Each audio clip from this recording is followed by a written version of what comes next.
This is Hunt Nebraska, the official podcast for insight into Nebraska's hunting and shooting sports community.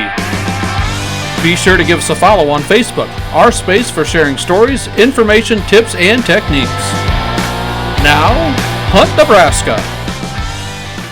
And a big welcome back here to Hunt Nebraska in the podcast. We are kicking off our second segment of How to Deer, folks, and this is going to be a fun one. We're going to probably have to pack a lot into a really little area real quick. I'm Hershey, he's Jackson, he's Jeff. We're all with the Nebraska Game and Parks Commission, and we're here to get you from zero to venison in the freezer this year. And we've got a lot of podcasts coming up, but this is number 2. If you missed the first one, we talked about methods and seasons and permits in hunter education. Check that out. Again, you can listen to it just exactly where you found this, or you can track it down on Hunt Nebraska Facebook page, which is going strong. So today, This is a big one. Gear to deer, because there are certain things that we make sure we never leave home with, right? Right. The camp with, the cabin, whatever it is, when we go deer hunting. Plus, we've got a few things that it's nice to have, and over time, we just seem to add more and more and more. And that's stuff. the fun of it, though. Isn't that the fun of it? Some of us like gear. And I'm pointing to one person over here. Yeah, Jackson, gear man. Yeah, the gear man himself. We call him the tester. He likes to test gear. But it's fun collecting gear. Now, it also makes things easier sometimes, but it's a lot of fun just to collect, have gear. What else are you going to spend money on? Exactly. What else is there? Yeah, you're making it. Might as well spend it, right? That's exactly right. That's what we tell people. So we're going to break this down into what you got to have. Oh. All right? Things that you will not leave back at camp when you go deer hunting. Things you turn around for when it goes around. I know you've got a whole book there. I was going to say, I noticed the list, and the gotta haves are pretty darn small list. Let me just tell you that right now. I think when he says gotta have it, it's like a gun needs ammunition. That's what I'm picturing, because otherwise that list is going to grow right rapidly. Yeah, that's one thing we all agree on. You need that method of take. You got to have that rifle, that bow, whatever it is. So let's start there. A lot of folks that are going to be cutting their teeth this season on deer are probably going to be going after them with the firearm. Probably with something modern, a shotgun or rifle. And rifle is probably the go-to here in the state of Nebraska. What is a good rifle to start with? What's the right caliber? There's a whole bunch of them out there, and they keep making more. Yep. Yeah. There's been so many arguments started with that exact question. So it's well, we're not going to get into it here. Yeah, I was going to say. You got there's been a lot of argument. It'll be my statement, and we'll go from there, Jackson. All right. No arguments. All right, Jeff, give us the lowdown. Well, it really depends on the hunter, right? But a lot of folks have started with something like a 243 Winchester or a 30-30 Winchester. All great rifles. All have limitations in terms of the cartridge.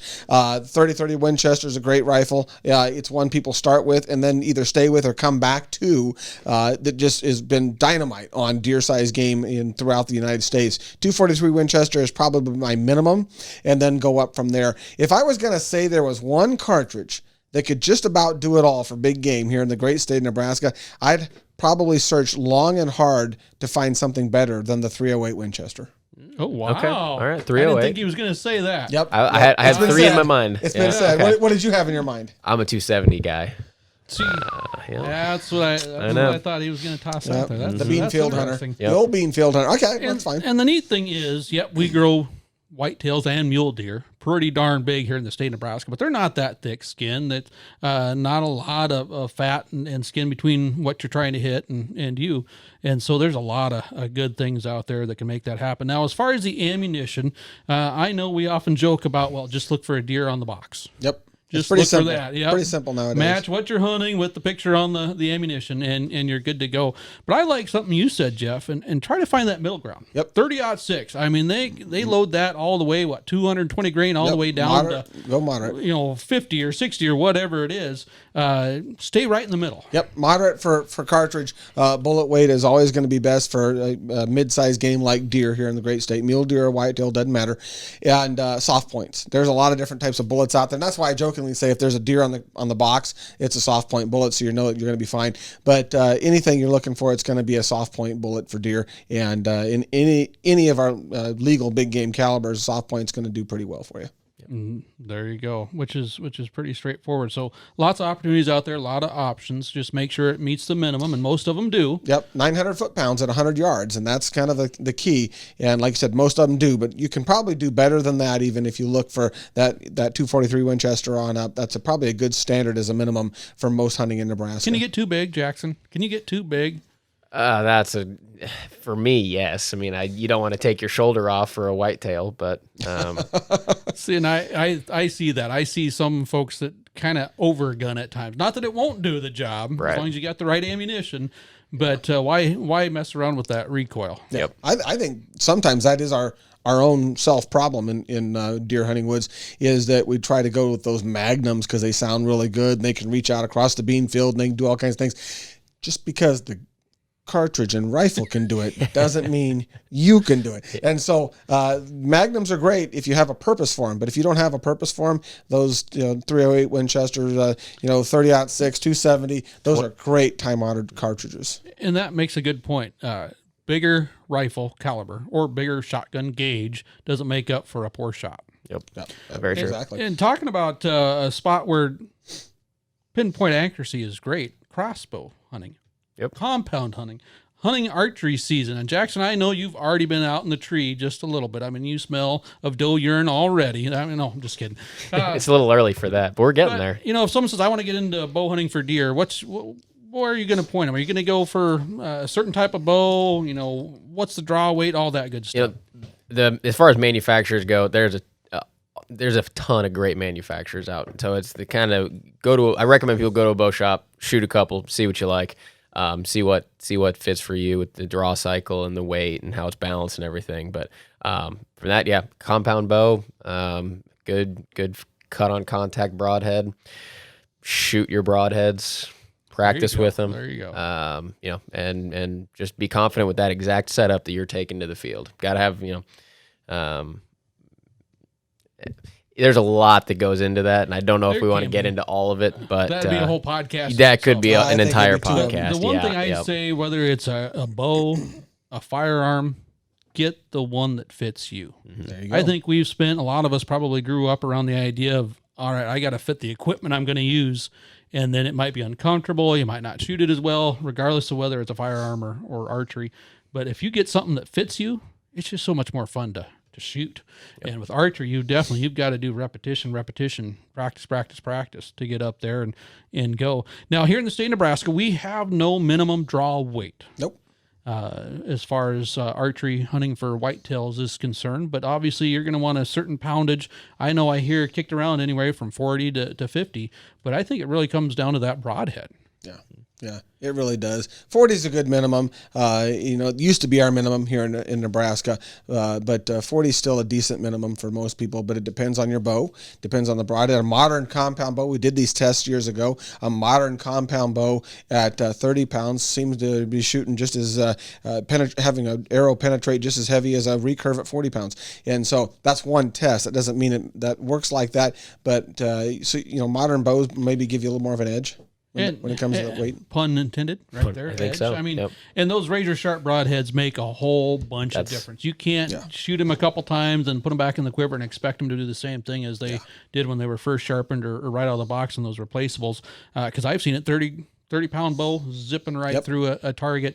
But even on a 60-pound bow, once those broadheads get dull, it's stopping it. It's not going through. So that's probably even more important. Mechanicals, expandables. I know they've gotten better over the years, and some people love using them. I use them for turkeys, not so much for deer. Jackson, talk a little bit about that. I mean, is there a certain point where, all right, I got to get to a certain draw weight before those mechanicals get really useful to me? I recommend that if you want to shoot expandables, you're shooting at least 50 pounds. The mechanicals, the way they operate is it does take some energy up to get those to open as they make impact. So you're already losing some right there. So, I'm a big fixed blade shooter. I like a cut on contact, something as few pieces as possible and as few moving pieces as possible. There you go. So what do you shoot for deer? My broadhead? Yeah. I shoot a Magnus Black Hornet. Magnus. Honestly, Black the Hornet. stingers have always worked. And I got to point out, folks, we are not sponsored by anybody other than our job at Nebraska Game and Parks. We can tell you what we use, and that's kind of what where do we you go. use for a broadhead? For deer, Muzzy. Yeah. I've made a lot of moves time-honored. here and there, and I just go with a Muzzy 3-bladed, 100 Can't grade beat a in Muzzy. my book. But my son, on the other hand, if his Mentor West sheets would have caught us before I started bow hunting, I'd probably be shooting a Magnus, either buzz cut or one of their stingers, which have a beautifully resharpenable blade, and they get sharp. How about you, Jeff? I've gone between Montex and Rages, but it's interesting. 3 different bow hunters here and 3 different blades, which is the beauty of we have tons of opportunity and options to choose from, which I always like. But I'm really those Rages have become my number one over the last several years. Yeah. I've heard you using them for turkeys, and now you've made the switch. And a couple years ago, I switched over to the same Rages on my deer hunting, and they work phenomenal. They work. Hey, if it works, why change it? That's right. The biggest thing is sharp broadheads and shot placement. Yeah, If you couldn't shot disagree. placement is always number Couldn't one. disagree more. No, I'm kidding. Amen. Yep. Shot placement is number one. Yep. And sharp broadheads. Yep. All right. Now another thing, we've got our method. We're not probably going to get into crossbows here. Probably won't get into hand thrown spears or I know, Jeff, it's going to be tough. Handgun hunting. You should talk about handgun That's a whole hunting. nother area we'll get into perhaps sometime. This is just the first of many different podcast series we can do. But the next on our must-have list, a knife. And I really think that for obvious reasons out there, and maybe some unobvious reasons out there in the deer woods, knives really come in handy. What is your go-to knife, Jeff, when it comes to, I'm going deer hunting, I'm taking this knife with me? It's interesting because knives are very personal, right? Some are heirlooms. We've got some heirloom knives that I use, or we use some that are real techie knives. But I'll describe just some of the basics of a good knife. It's a good sheath knife, first and foremost. I'm not real big on folders because they get icky and then you get harder to clean. And icky's bad. Yeah, icky. I'm not a big icky guy. I like things kind of clean and simple. So I like a fixed blade broadhead and a leather sheath on my hip, and a blade maybe 3 to 4.5 inches in that ballpark. 3 to 4 inches. That doesn't have to be very big. 2 3/4 to 4 inches. I mean, it doesn't have to be very big for a blade for deer here in Nebraska, and a blade that has a gut hook on it. I have one that is my go-to knife, and it has a gut hook. Now, I didn't seek it out for the gut hook. In fact, it was a gift, but I find myself using that gut hook every single time. And I'm going to say this: when it comes to steel, there are a lot of differences when it comes to good blades. You want a blade that you can sharpen, but it's also going to hold an edge. And a lot of those cheaper knives you can get for like $18, $15. They're kind of a foreign-made steel. A lot of those, and they don't hold an edge. Not a high carbon content. And so I look for 440 stainless. D2 steel is awesome. A little bit more pricey, but it's awesome. But 440 stainless, 444 stainless is always going to be a good moderate steel. Holds an edge. Easy to sharpen and looks good too. There you go. Jackson, what about yours? So I used to be a big fixed blade guy, and I still use them a lot, but I've gone to the scalpels. Oh, releasable blade. Something I can just flip. This one's dull, flip it in, flip it off, get it going, and they're always sharp. It's with deer, you don't necessarily need that super strong blade in there. Very true. For whitetail, usually I'm carrying one of the scalpel blades. Well, you bring up a good point, and that is sharpness. It's first and foremost, I don't care what knife you use, it's got to be razor sharp. Yep. And that's the safest knife. Now, people look at you and go, really, a sharp knife is safe? Absolutely, because the less exertion you have to make, the less slippage you're going to have, make a mistake. So razor sharp is the key, in my opinion. The less effort it takes. Absolutely. Exactly. Yep. Now, neither one of those, like you said, has very big blade area. I mean, a lot of folks, and I think this is a common mistake that some new hunters make is, all right, this deer's big. It's 200 pounds big. I need a big knife.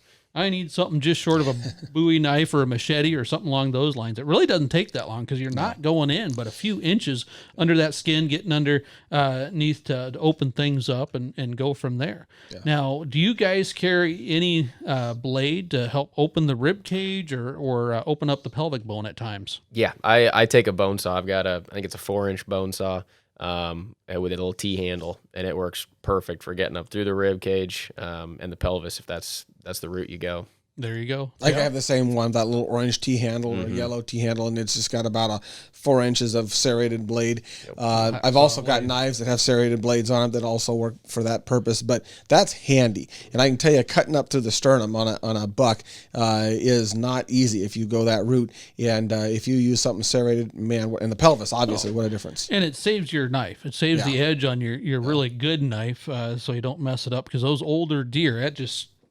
I mean, you're going through bone. I mean, it just says right there. Soft bone, but bone. So keep that in mind. It doesn't have to be the longest thing in the woods, but sharp. Yep. That's the biggest thing. All right, we got a couple other things in here. We're going to kind of skip this next one that says backpacks, because I know that a number of us take enough things, snacks, water, beverages, maybe some extra clothes, a stocking cap or anything like that. So we put that day pack, that backpack in there. I'm going to jump that one first because I want to talk about clothing, something that goes in there. I like number 5. I agree we should all wear clothing. I think that's a good one to have. That's a must-have. It's not in the hunt guide, Jeff. Clothing is a must-have. I don't care. There. I don't care if it's in the hunt guide or not. It's a must-have. Nothing in regulation, but it's a must-have. Unless you're hunting with a firearm during a firearm season. Yep. Now then it becomes a must-have. Then you got to have that orange. We're going to talk about safety here in just a little bit. I guess it says wear orange. I don't know if body paint works on that one, Jackson. Nope. Wouldn't suggest it. Nope. But clothing is a good thing. It's a little easier to get permission when you're hunting clothes.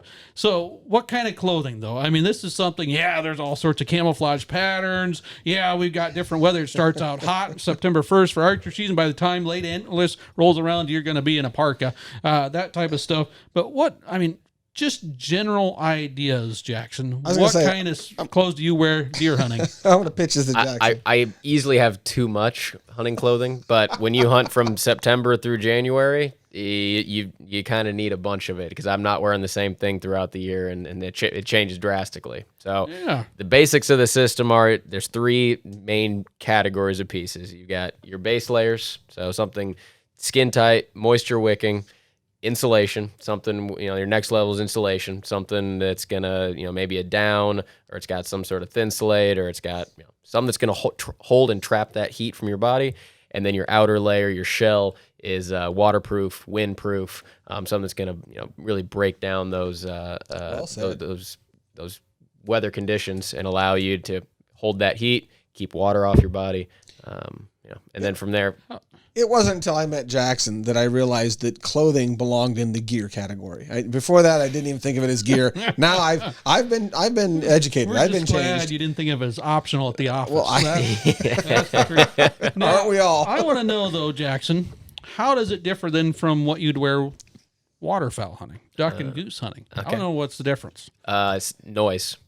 So my deer clothing, and usually it's the outer layers. I wear this, similar or the same base layers and mid layers for ducks and deer, but the outer layers. My duck hunting clothing is loud. It's waterproof. It's crinkly. It's not quiet. My deer stuff, it's got kind of a fuzzy outer face, whether it's a fleece or something like that, that'll allow that noise to really be dampened. Yeah. Is there anything more annoying than your deer hunting with a buddy or a friend or something like that, and it's just that nice gray morning, things are starting to move around, the deer might be showing up at any time, and they start to get a little uncomfortable and they start moving, and it's crinkle.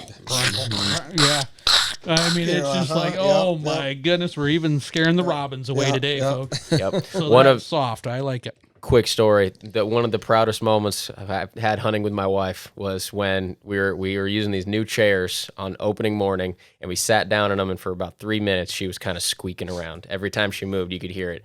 And about that time, I was like, I don't know how long I can deal with this. She looked at me and she goes, "We got to ditch the chairs. They're too loud." Did you go? Proud moment. Yep. Proud moment. Really? Okay. Yeah. Good idea. If you say so. Yeah. Wasn't bothering me. I'm like, don't yell at her, don't yell at her, don't yell at her. Well, that's always the right statement there. Now, for archery hunting, Jeff, do you see yourself wearing different clothes, even if the temperature was the same? Oh, yeah. Everything's the same.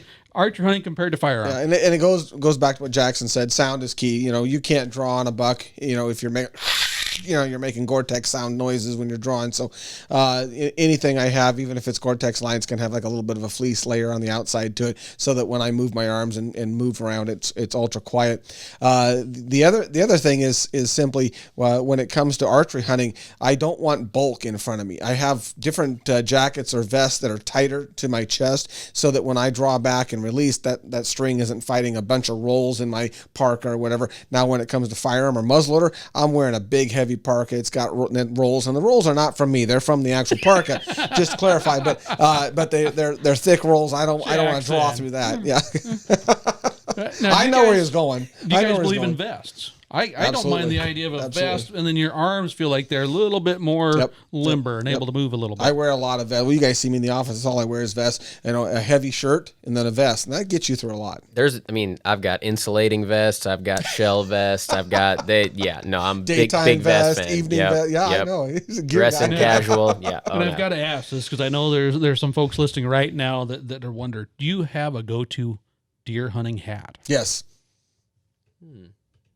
I guess I don't know if I do. I kind of rotate between 3 or 4, to be honest. Really? It's kind of whichever one I grab first. Yeah. For every third hunt, I've got one with like ear flaps. I've got one that's just a ball cap. I've got orange. I've got camo. Once it becomes a lucky hat, you don't mess with lucky That's hats. true. I mean, That is true. You owed Why to the would lucky you go hat. hunting with anything less than a lucky hat? That's what I exactly where I'm coming from, Hershey. But yes, I have 2 hats. One's a blaze orange ball cap, and one's a blaze orange kind of a wool blaze orange wool hat that has been with me for a lot of hunts during the firearm seasons and muzzleloader seasons, and I absolutely think that hat has some sort of voodoo luck to it that I will not leave that behind. Even if I don't wear it, I'll put it in my pack because it goes with me. It's got to be close. Now, this is kind of blending in with some of the other things we need to talk about yet as far as safety, but obviously during firearm season here in the state of Nebraska, whether that's muzzleloader or the November firearm season or the late January antlerless season, blaze orange requirements, 400 square inches on your front, back, and head. And I think it's important to talk about that for clothing because there's a lot of options for orange out there.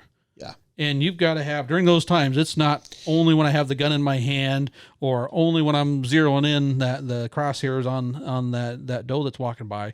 You got to wear that orange the entire time. And I'll let Jackson chime in here, but I want to make one comment, and that is that's why I have a ball cap and then a wool cap, because it doesn't matter how uncomfortable you are. If I put the wool cap in my bag, the ball cap's going on. If I take the ball cap off because I'm getting cold, the wool cap comes on.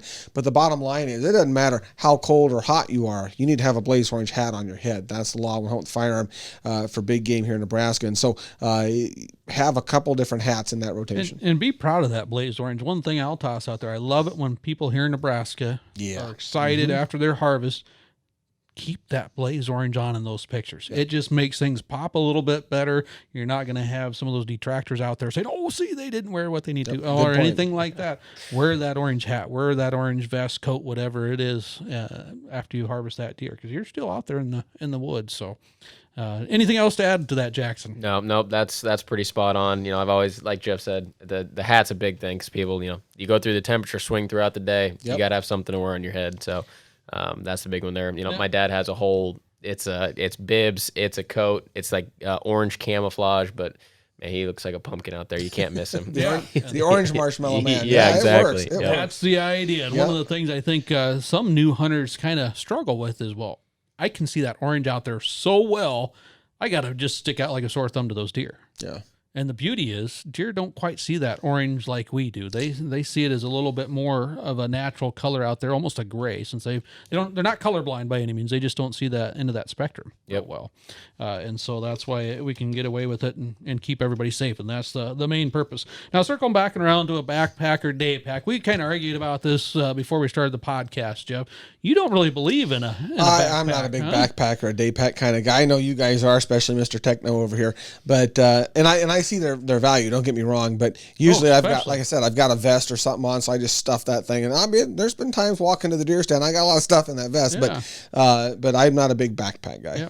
I find out that once you leave the truck, you got to have a backpack, or you're never going to carry enough stuff. So that's just my thought. Because not only do you have the extra clothes if it gets chilled, especially during archery season, I try to walk in with just the bare minimum clothes to kind of keep myself kind of warm, and comfortable.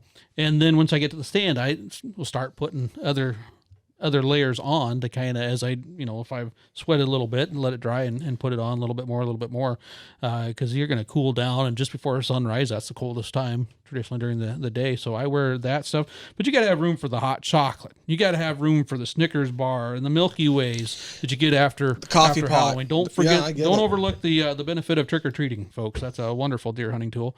Then you've got some of this other stuff that we're going to be talking about here on Gear to Deer. And boy, if I can put it in a bag, take it with me, bring it back, and then the next time I go hunting, it's still there. Off you go.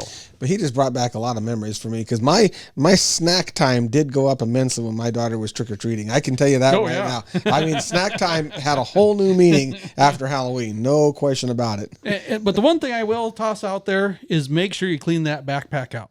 There's nothing like going for your first deer hunt of the season. And, okay, I'm going to do this as long as I can. You pack a sandwich. You get to that point, you're hungry. You open it up, you bite into it, and it's just like, oh, man, this peanut butter and jelly just tastes wrong. Yeah. And then you realize, I packed a bologna sandwich. Oh, my goodness, this is from last season. Yeah. So I can't say we've all been there, Hershey. Can't say we've all been there. I've seen your truck. All right. So moving along, safety. Some other items that, we've talked about the blaze orange requirement. Let's talk about tree stand. You've been coming out of the woods every once in a while here this week. I know you're up at a tree stand, ladder stand, one of those new tree saddles, doesn't really matter. What are some of the safety things when you're off the ground hunting for deer? The big thing is a harness. You gotta. We've talked about it a little bit in the first podcast, and we just safety harnesses first and foremost when you're off the ground. So use a lineman's belt or a lifeline. Be attached to the tree from the time you leave the ground to the time you're up there, and then on your descent as well. So that's the big thing. The biggest thing as far as safety goes. The other thing for me is a headlamp or flashlight. Oh, yeah. Ideally, brought yep, mine. there you I brought go. mine there. It's out of my pack. Yeah, so I've always got a headlamp, and that way it's obviously hands free. So you've got your two hands to climb with. You can keep an eye on your steps and everything as you're going up and down the tree. Because either when I'm coming in or coming out, it's going to be dark. So plus one on the headlamp. I mean, we have evolved, right? We're not the same hunters we were 40, 50 years ago carrying a hand lantern around. We've evolved. Headlamp, oh my gosh, has made life so much easier. Yep. It has. It really has. Ladder stands, I know, or climbing stands, 3 points of contact is something we often teach in bow hunter education as well. But there might be some listeners saying, well, do I really need to hunt off the ground? I hear about tree stands. I hear about blinds that are elevated and all that stuff. What are some of the advantages? Well, first of all, do you have to do them? Do you have to hunt out of that tree? No, it's not necessary at all. It's very popular, and there's a reason for that, but there are plenty of deer that are killed off the ground every year. And that gets your heart going when you're eyeball to eyeball. It's a whole different story when you're sitting there, staring at an eyeball on the ground. Yep. Talk about those advantages real quick, Jackson. I mean, what are some of the reasons you hunt off the ground? Biggest thing is sight. Deer are constantly looking for danger 24/7, and 9 times out of 10 in their life and in nature, their danger is at eye level. So that's where they're always searching for it. So if you can get up above their eye level, that really gives you an advantage. It does keep your scent a little bit higher for a little bit longer. Don't get me wrong, it is going to fall to the ground unless you've got a thermal, and that's a whole nother ball game to talk about. But so those are your big advantages there. You can see a lot further. Ideally, you're going to see them for a long way as they approach, and you can get ready for that shot and be ready when the moment comes. So those are kind of the biggest advantages there. I like it. It's just neat being up there. You just, you see the whole world. You can see a little from up further, there. Yep. and life goes on. And oftentimes you see deer being deer. Yep. You see them looking for food, going to their bedding area, chasing each other, all that type of stuff. Or down on the ground, they seem like they're a little bit more tense. You can learn more. Something's going on. Yep. That's the truth. But we've all shot deer from ground blinds, prefab, as well as the ones we made ourselves. And we will in the future. All right, we got to get to all this stuff here. We got to get to the nice to have stuff. And I'm going to pick on these so I can get them out of the way here, Jeff. You brought these antlers, and I'm a believer in these. And folks. again, this is where we differ. We've talked about must-haves and nice-to-have.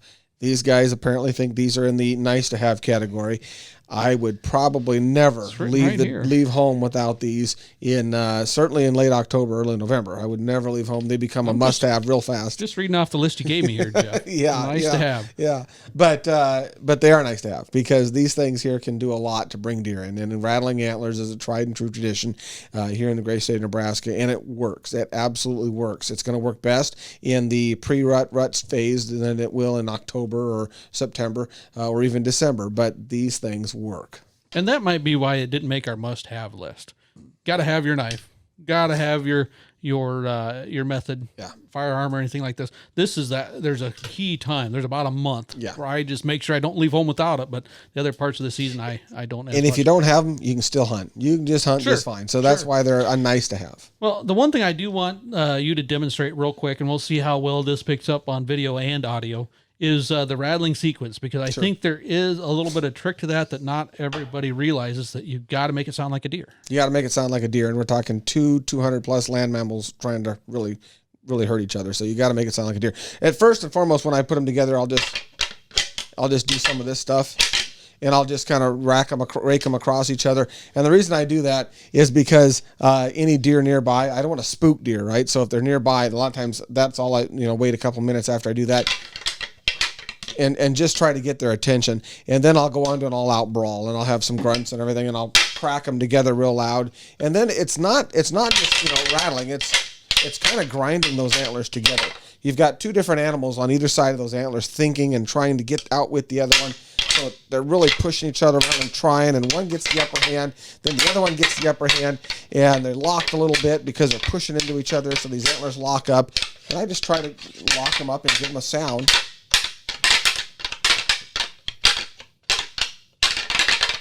And then rip them apart.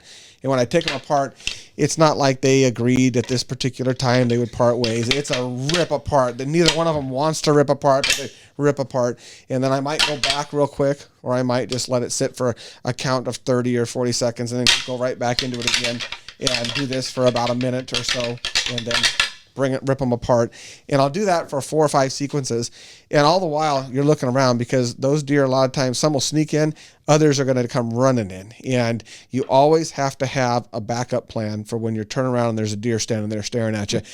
And you're sitting here with a couple antlers in your hand, and your rifle or your bow is somewhere to be found. So always have a place to put these quietly and quickly so that you can get from rattling to shooting pretty quickly. And great tool.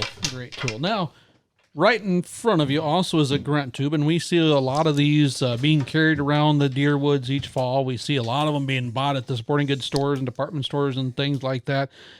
I make sure I have one. And there's times where I've forgotten it or what have you, and I really don't stop for it very often. But it is kind of a neat tool to have in the trick bag, if you will. Show us how you use it, give us some sounds on it, and when you use it. Sure. Grunt Tube, just trying to emulate the grunting sound of a mature whitetail or a mule deer for that matter.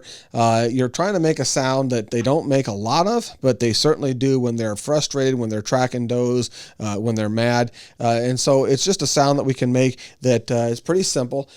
Grab the Grunt Tube in your hands, just kind of like you would a goose call or something, where you're going to kind of put some back pressure on the back end. Put it up to your lips.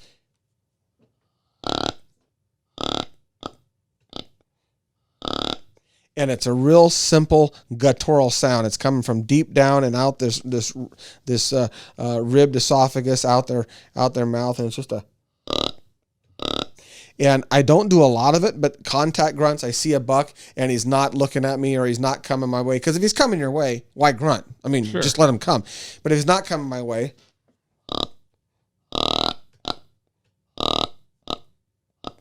and a couple long grunts and then a couple short grunts, and all of a sudden he starts coming my way, and then again, get rid of the Grunt Tube and let him come. If he slows down, stops, gets preoccupied with something else, give him a few more contact grunts, and it can be really, really simple to kind of keep him on a string, so to speak. So the Rattling Antlers obviously attracting deer that either want to fight, see who's fighting, or just maybe even chase those two contestants off. Grunt Tube, when you grunt at them like that, same thing, a little different. What are you telling them? Usually this is just a simple, I see you. I'm here and I see you. Or when he's chasing does.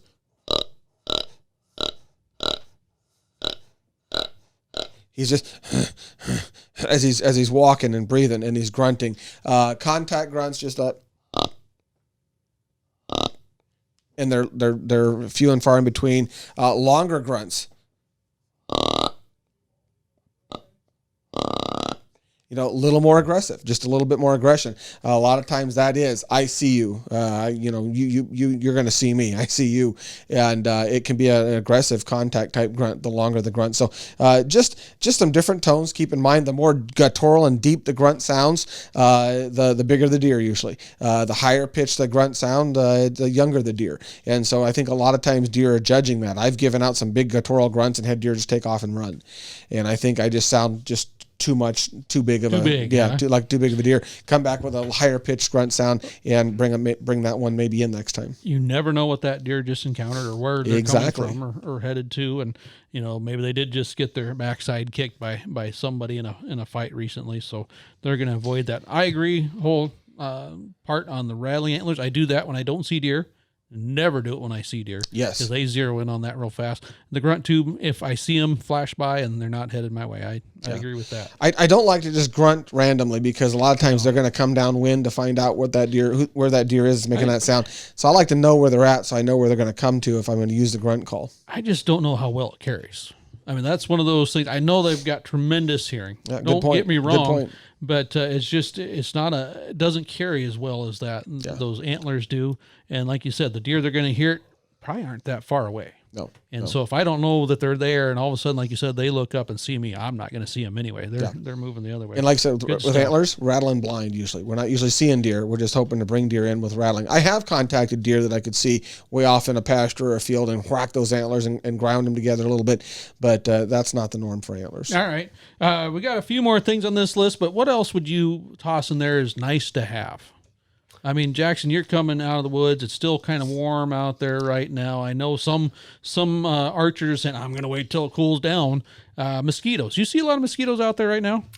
Yeah, I have. It kind of depends on the area, but yeah, I have. Boy, folks, if you didn't watch this just on video, his eyes, I mean, there was no doubt. I've heard him complaining about him earlier. Yeah. So there's the mosquito issue. He was itching on the way in. Yeah, making us all itch, really. I mean, it was a rough ride. There's a reason I really look forward to late October and November, and one of them is what the deer are doing, and the second is that the mosquitoes have ideally are gone. So what do you do to combat that? Thermocells work well. I use them from time to time. Sometimes I just deal with it. But you're a tough guy. Well, I don't want to say that. You're an ultra tough guy. Usually it's because I forget the Thermacell. So the truth comes out. I heard him come in the office the other day. No Thermacell, 6 hours. You forgot it, didn't you? Yep. Yeah, it was terrible. Miserable. No, isn't that something? Thermacell. How's that changed things? Yeah, they work well. I'm not a salesperson, but my gosh, those are nice. Agreed. Now, on the other side, when it's really cold outside, what are some of the things you guys do during firearm season or late muzzleloader season to stay warm? So hand warmers. I mean, that's kind of a no-brainer. Hand warmers, even the kidney ones that go on your back, and those are pretty money. And I just kind of discovered those just 2 or 3 years ago. The ones that are bigger, made for body. Yep. And they have adhesive on the back. I put that, you got that first layer, you were talking about that base layer, put that right over the middle of my back, the lower kidney. Oh, man, the kidney area, yeah. I don't worry. I don't get real cold in my upper body or my hands or anything like that. But when my toes are cold, I'm done. I mean, I'm done. And it doesn't matter if it's a deer hunt or a waterfowl hunt. When those toes are starting to get so cold that I can't hardly function, it's bad. But I ran into the same thing. I learned about those Buddy Heater, the full insole, that kind of like an insole that you stick in your boot there. And your whole foot from toe to heel is absolutely wonderfully warm for about 6 hours. I have packs and packs of those, and I mean they're in every little vest I have, and my waterfowl bag. They're in everything I have. Yeah. I'd say another game changer for me, especially in the late season, whether it's muzzleloader in December, where colder the better, or that January antlerless season. Those little portable Buddy Heaters, propane, and I know there's some other brands out there nowadays that've kind of caught up. Whether you're, and you can use them outside, but I usually have a little pop-up blind when I use turkey hunting during that time. Man, that allows you to get by with just a bit fewer layers that time and get some heat, radiant heat in there. Impressive. Whoever came up with the idea of your own portable campfire needs to be commended annually at deer season or deer camp, because that is the coolest thing to warm up, especially an up ground blind. It's amazing how that thin layer of cotton can hold all that heat in enough to where when that buddy heater gets going. Oh my word! And have you guys ever seen deer react negatively to one of those buddy heaters? No, but I've seen me react negatively to the cold. To the cold. As the propane dies, you're like, no, it just gets really cold. But at the same token, I'd say take some matches or name inflamed, because the ignition on some of those is not made for being quiet. Yeah. Back to that noise thing. But at the same time, when they're on, the deer don't seem to recognize the noise as danger. They've really got no reason to, catch that smell, and there's very little smell to us humans. If they were going to smell you, they were going to smell you. It wasn't the heater. Good point. If they smell the heater, they can smell you. Yeah, exactly. Talking about sense of smell, obviously that's a deer's greatest defense for keeping alive, for staying safe, for finding food, for finding shelter, all that type of stuff, finding each other during the rut as well. Do you guys use that to your advantage? I mean, obviously play the wind, nose to the wind when you're hunting deer, where you expect them to come. But what about all those scents, those doe urines, those buck tarsal scents, and all the things that are out there that are designed either to fool that deer nose or make them curious during that time of year? Obviously, it didn't make our have-to-have list, so that might give us some indication. But Jackson, we'll start with you. How much of a user are you of those scents? So I use cover scents. So I keep all my gear and clothing and stuff in a tote with cedar chips. So I use that as a cover scent. As far as the urine and stuff like that, I've seen it work. Usually every time I've seen it work for drawing deer to me, it's always a younger deer. So really? if you're an any deer kind of hunter, absolutely, that can work on year and a half old bucks and does and stuff like that are curious. So that's kind of been my experience with them. I have seen them work. I usually doe urine right around that November, first week in November time frame is money.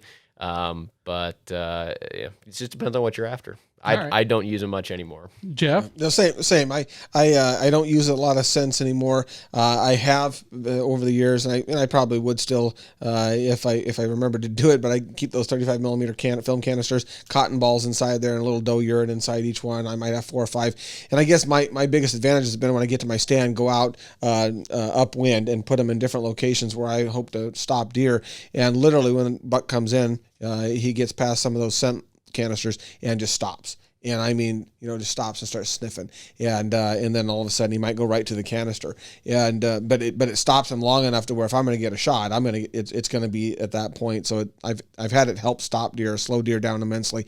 But on the same token, I'm not a big lures fan. I'm just not, because the same thing that slows deer down, they don't just come running through the woods usually, unless it's during the heat of the rut and they're chasing a doe. So they're usually just meandering through the woods, and it takes them 5 minutes to get out of there anyway sometimes. So I'm not looking for necessarily needing ways to stop or slow deer down. And again, I don't carry a backpack, so I don't like to carry a lot of stuff into the field. So that a lot of times is left behind. That's a good point. There are just certain scents that to me mean deer hunting, and there's certain cover scents or certain brands and things that you use out there that just kind of mean that. But that's one I think if folks find confidence in it and that's part of their routine and they like that, go for it by all means. But it's not something you have to have or have to do. Just remember, play that wind, try to eliminate some of the scent out there. They know what a human smells like. They don't like it. Yeah. It's hard to fool that, but there are some opportunities out there. If it gives you a little bit more confidence, go for it. So what are we missing, guys? I know we're kind of winding this down. We've covered a lot. Because we're just about out of time, but what else?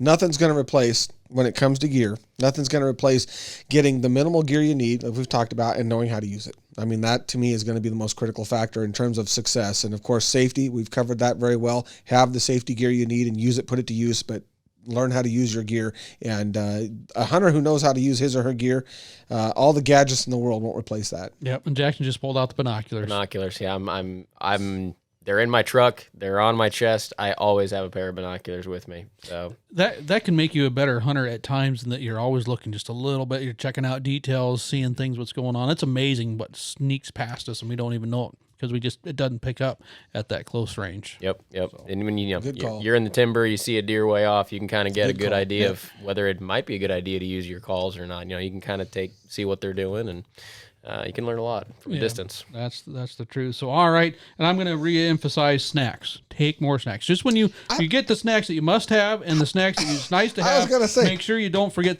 How did that not make the must-have? How did that not make the must-have? It made the must-haves, the nice-to-haves, and don't forget, and what you don't actually need. Oh, we got to move that one. I'm not seeing it on Unless the must-haves. it's Almond Joy. Yeah. You don't need Almond Joy. Oh. All right. Cross this that. Is he This modifying the list? I was gonna say, this podcast is going to get... You don't have authority. It's a vote. You don't Mounds got are authority to just just modify Almond the Joy in list. disguise. You don't need either of those. They have no place in deer hunting. Go Almond anything Joy. like that. I disagree. Go Almond I Joy. disagree. Yeah, All right, thank we you. got to wrap this That's one two up. on I know it's two against one. You can't. We could actually make this a whole 2 or 3 segments, but this is episode 2. We did how to deer, kind of the intro, gear to deer. This next one that we're going to record here real soon, you're going to be on the lookout for that, is where to deer, finding places to hunt. We've also got Deer Being Deer, where we talk about biology, strategies to deer, which we'll get a little bit more in depth into how we do some of this stuff. And then what we're looking forward, holy bleep, I got a deer. To round out the series, and then maybe we'll talk a little bit more stories after the season's gone on a little further and all that type of stuff. Folks, that's all the time we got here, but make sure you jump onto Facebook, give us a like at Hunt Nebraska, where you can ask questions, get into more of the details and insights that we have to offer here at Nebraska Game and Parks, and other hunters across the great state of Nebraska can join in on the conversation as well. And don't forget to hit the subscribe button so you are notified the next time we drop another How to Deer episode or another Hunt Nebraska podcast. So thanks for being there. We'll see you on the next side. Hunt Nebraska, brought to you by your Nebraska Game and Parks Commission.